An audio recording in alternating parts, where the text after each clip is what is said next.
This is how you can zoom in and out slowly in Sony Vegas 17 or 18 Pro. So you're going to find your video clip. For instance, we're going to be using this one.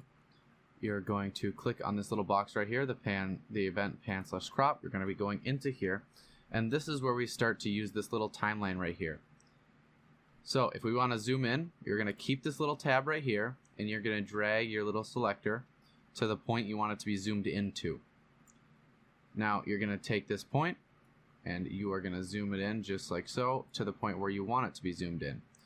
And now that you have this starter one right here that's at full resolution, and this little tab that's at your zoomed in resolution, it will now slowly zoom in like so, rather than a quick cut, which it sometimes looks sloppy. So then you can slowly zoom in like so. And to do this in a more advanced way, you can right click, make it smooth on this one, and then on the first one you can right click, make it fast, and now it will be more of a smooth and fast transition, so it doesn't look as choppy.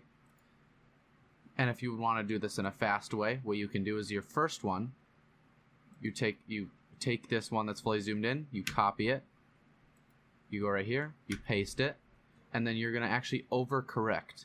So you're going to go in, overcorrect.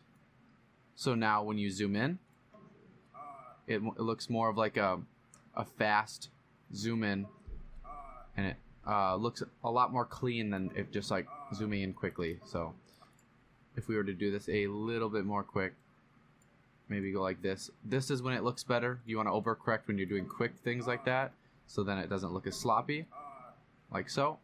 And that is how you can zoom in your clips slowly.